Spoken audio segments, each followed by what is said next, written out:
स्वागत है दोस्तों आपका नॉलेज इंडिया में। दोस्तों, आप में से बहुत से लोग नॉर्थ कोरिया के बारे में जानते ही होंगे। ये दुनिया का एक ऐसा देश है जहां कोई भी इंसान अपनी मर्जी से अपनी जिंदगी नहीं गुजार सकता। तो आज की वीडियो में मैं आपको बताऊंगा नॉर्थ कोरिया के 10 सबसे हैरत अंगेज और अनोखे कानूनों के बारे में। तो चलिए शुरू करते हैं बिना वक्त गवाए। Number 10, 3 generation punishment rule.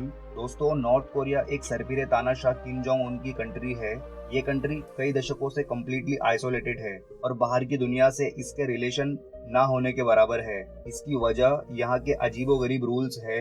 दुनिया के किसी भी देश में जब कोई इंसान जुर्म करता है तो इसकी सजा सिर्फ और सिर्फ उस जुर्म करने वाले को मिलती है। लेकिन नॉर्थ कोरिया में ऐसा नहीं होता है। यहाँ अगर कोई व्यक्ति बड़ा जुर्म करता है तो इसकी सजा इसके पूरे फैमिली को दी जाती है। इन सबको कैद कर लिया जाता है और उम्र कैद की सजा दी जाती है। सजा के इस अजीब तरीके को इन पनिशमेंट कहा जाता है। इन कैदियों के बच्चे भी जेल में ही पैदा होते हैं और इन्हें भी उम्र कैद की सजा दी जाती है। और अब आप यकीन नहीं करोगे, इन बच्चों के जो बच्चे जेल में पैदा होते हैं इन्हें भी उम्र कैद की सजा दी जाती है। मतलब ये बच्चे अपने ग्रैंड पेरेंट्स के जुर्म की सजा भुगतते हैं। सुनने में ये बात बहुत अजीब लग रही होगी पर यही सच है। मुजरिमों को सजा देने का ये तरीका पहले जापान, चाइना, रशिया और जर्मनी में भी यूज किया जाता था। लेकिन वक्त गुजरने के साथ साथ ये तरीका भी खत्म हो गया। लेकिन नॉर्थ कोरिया के अंदर ये रूल अभी भी मौजूद है, जो कि किसी भी तरह से सही रूल नहीं है।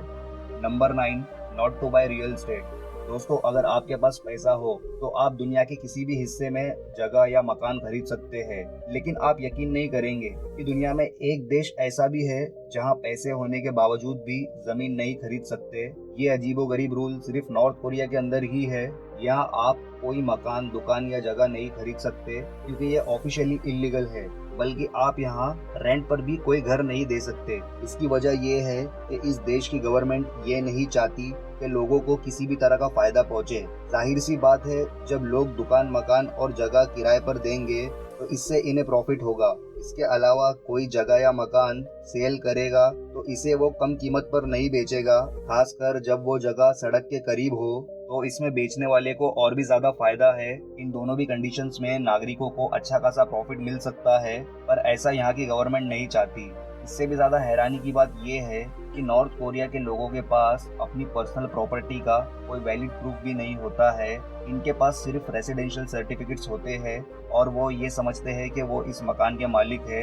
ये लोग पेपर्स ना होने की वजह से घर सेल नहीं कर पाते। इसके बावजूद बहुत से लोग इलीगली जगह, मकान सेल और परचेस करते रहते हैं। लेकिन अगर कोई पकड़ा जाए तो इसे सजा दी जाती है और इसे जुर्माना भी भरना पड़ता है। आगे बढ़ने से पहले बात करते हैं ऑक्टोप्ले रमी की। दोस्तों, ये एक बहुत ही मजेदार एंड सिक्योर ऐप है। शुरू में इस गेम को खेलने के लिए आपको 130 रुपए फ्री मिलते हैं। चलो इसका यूआई टेस्ट करते हैं। तो बहुत ही स्मूथ एंड सिंपल यूआई है इसका, एंड गेम कहीं स्टक भी नहीं होता है। लो, मैं जीत गया। इसका यूआई बहुत ही सिंपल एंड स्मूथ है। इसमें जीते हुए पैसे विड्रॉ करना भी बहुत आसान है और पैसा तुरंत अपने बैंक अकाउंट में भी आ जाता है। पहले डिपॉजिट पे आपको 200% बोनस और 10% इंस्टेंट कैश मिलेगा, जो बाकी दूसरे रम्मी ऐप से काफी बेटर और ट्रांसपेरेंट ऑफर है। इसमें हर वीक एक से एक एक्साइटिंग टूर्नामेंट्स भी आते रहते हैं, जिसकी इन्फॉर्मेशन आपको ऑक्टोप्ले रमी के इंस्टाग्राम पे मिल जाएगी। यहाँ पे आप दोनों फ्री एंड कैश टूर्नामेंट खेल सकते हो। तो दोस्तों, सोचो मत और अभी ऑक्टोप्ले रमी डाउनलोड करो।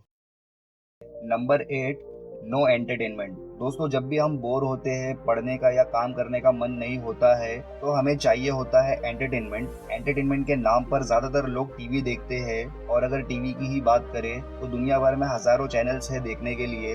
जो भी चीज देखने के लिए हमारा मन करता है हम वो चैनल लगाकर देखते हैं। पर लेकिन नॉर्थ कोरिया की बात करें तो यहाँ पर सिर्फ 3 टेलीविजन चैनल्स ही आते हैं और इन चैनल्स के प्रोग्राम्स को वहाँ की गवर्नमेंट कंट्रोल करती है। ये 3 में से एक चैनल में सिर्फ किम जोंग उनकी तारीफें होती रहती है। सोचो, टेलीविजन का ये हाल है तो इंटरनेट तो भूल ही जाओ। Social media, Netflix, Amazon prime, ये सब क्या होता है ये नॉर्थ कोरिया के लोगों को पता ही नहीं है। नॉर्थ कोरिया में कुछ ही लोगों के पास इंटरनेट यूज करने की फैसिलिटी है, पर वो लोग भी सिर्फ 28 वेबसाइट्स ही एक्सेस कर सकते हैं, इससे ज्यादा नहीं। Number 7, hairstyle. दोस्तों, नॉर्थ कोरिया पॉलिटिकली एक बहुत ही बैकवर्ड कंट्री है। इसके दूसरे देशों के साथ सिर्फ डिप्लोमेटिक रिलेशंस है। इंटरनेशनल लेवल पर नॉर्थ कोरिया को लो कॉस्ट स्टेट के तौर पर ट्रीट किया जाता है। यहाँ के लोगों को इनके राइट्स और पर्सनल फ्रीडम नहीं दी जाती है। वो ना तो आज़ादी से रह सकते हैं और ना ही अपनी मर्जी की जिंदगी गुजार सकते हैं। इवन के वो अपनी पर्सनल लाइफ को भी गवर्नमेंट की मर्जी से ही गुजारते हैं। आप यकीन नहीं करोगे, इस देश के लोग अपनी मर्जी के बाल भी नहीं कटवा सकते। रिसेंटली यहाँ के तानाशाह डिक्टेटर किम जोंग उन ने देश में 15 हेयर स्टाइल्स बैन कर दिए हैं, जिनमें से स्पाइक्स, मर्दों को लंबे बाल रखना और इसमें हेयर डाई भी शामिल है। यहाँ तक कोई बंदा अपने बाल भी कलर नहीं करवा सकता। सिर्फ इतना ही नहीं, इस कंट्री में आप नाक में भी छेद नहीं करवा सकते।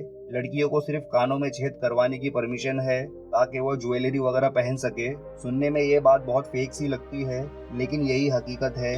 इसके अलावा एक और अनयूजुअल बात ये भी है कि नॉर्थ कोरिया में पॉप म्यूजिक भी बैन है। बहुत से पॉप बैंड्स जैसे BTS, ब्लैक पिंक वगैरह यहाँ पर कम्प्लीटली बैन है। गवर्नमेंट का कहना है कि इन सब चीजों की वजह से वेस्टर्न कल्चर को बढ़ावा मिलेगा। यहाँ के लोग वेस्टर्न कल्चर को अपनाने लग जाएंगे और इनकी अपनी वैल्यू खत्म हो जाएगी। इस कंट्री के रूल्स वाकई में बहुत अजीब है। Number 6, wearing western clothes. दोस्तों, दुनिया का हर इंसान अपने ट्रेडिशन और चॉइस के हिसाब से अपने कपड़े पसंद करता है। आप चाहे दुनिया के किसी भी देश में रहते हो, आपको अपनी मर्जी के कपड़े पहनने की पूरी आज़ादी होती है। यह हर इंसान का एक सोशल राइट होता है। लेकिन आपको जानकर हैरानी होगी कि नॉर्थ कोरिया में आप अपने मर्जी के कपड़े भी नहीं पहन सकते। सुनने में तो ये बहुत इम्पॉसिबल सी बात लगती है, लेकिन ये रियल है। इसी कंट्री में ये अजीबोगरीब रूल पाया जाता है कि यहाँ पर आप जीन्स भी नहीं पहन सकते। उसकी वजह ये है कि ये वेस्टर्न कल्चर को रिप्रेजेंट करता है और इस देश की गवर्नमेंट चाहती है कि लोग अपने कल्चर को ही फॉलो करें। इन लोगों के ट्रेडिशनल ड्रेस का नाम हैनबॉक होता है। यहाँ के मर्द और औरत सदियों से इसी ड्रेस को पहनते चले आ रहे हैं। अगर इस देश में कोई बंदा जीन्स में नजर आ जाए तो इसे अरेस्ट कर लिया जाता है और सजा दी जाती है। स्पेशली नॉर्थ कोरिया के शहर नॉर्थ हैनयोंग और योंगगैंग प्रोविंस में इस मामले में बहुत ज़्यादा सख्ती की जाती है। इसकी वजह यह है कि ये इलाके बॉर्डर के बिल्कुल नज़दीक है और वहाँ के लोग वेस्टर्न कल्चर ज़्यादा पिक करते हैं। ये एक सैड रियलिटी है कि इस कंट्री के लोगों को कोई पर्सनल फ्रीडम हासिल नहीं है, ना ही ये लोग अपने राइट्स इस्तेमाल कर सकते हैं। इस कंट्री में सरवाइव करने के लिए रूल्स को फॉलो करना ही पड़ता है, चाहे वो सही हो या गलत। ये देखा जाए तो बहुत ही अनफेयर है। Number 5, religion. दोस्तों, इस वक्त दुनिया में करीबन 4200 रिलीजन्स है और दुनिया के हर देश का कानून अपने लोगों को अपने धर्म के हिसाब से जीने की पूरी आज़ादी देता है।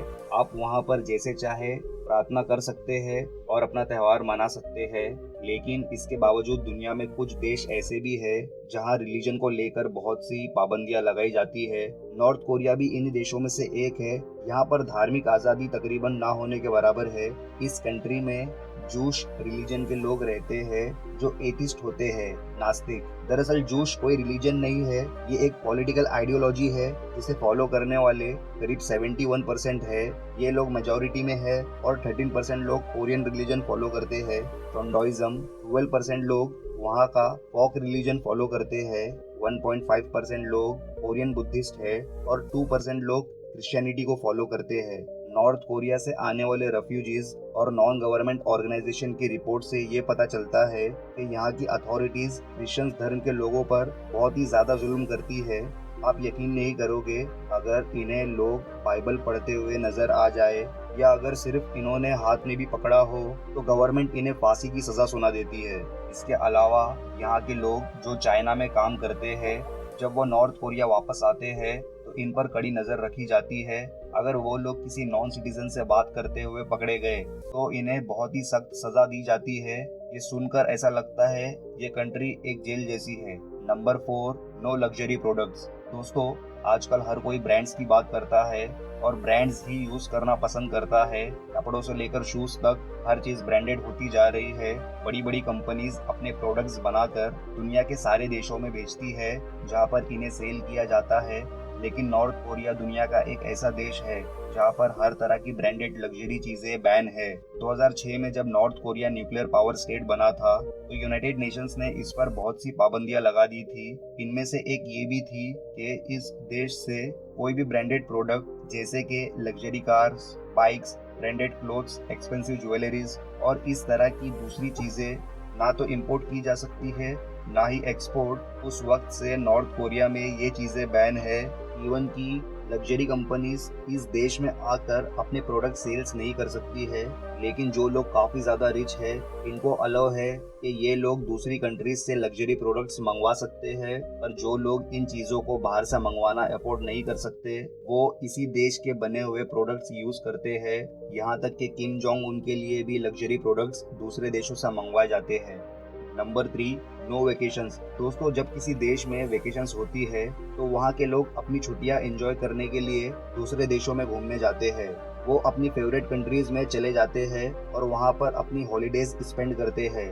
लेकिन नॉर्थ कोरिया में रहने वाले लोग इस चीज को लेकर बहुत ही ज्यादा अनलकी है। वो अपनी हॉलीडेज सिर्फ नॉर्थ कोरिया में ही स्पेंड कर सकते हैं। चाहे इनके पास कितना ही पैसा या दौलत क्यों ना हो, फिर भी इन्हें अपने देश से बाहर जाने की परमिशन बिल्कुल भी नहीं होती है। ये इस कंट्री का रूल है जो यहाँ पर रहने वाले हर एक व्यक्ति को फॉलो करना पड़ता है। दरअसल यहाँ पर कानून इतना सख्त है कि हर कोई यहाँ से भागने के चक्कर में रहता है। एक्चुअली यहाँ की गवर्नमेंट को खतरा है कि अगर इस देश के लोग घूमने फिरने दूसरे देशों में जाएंगे तो हो सकता है कि वो लोग दोबारा वापस ही ना आए। यहाँ तक कि नॉर्थ कोरिया के लोगों को अपनी नेबर कंट्रीज में भी जाने की इजाजत नहीं है।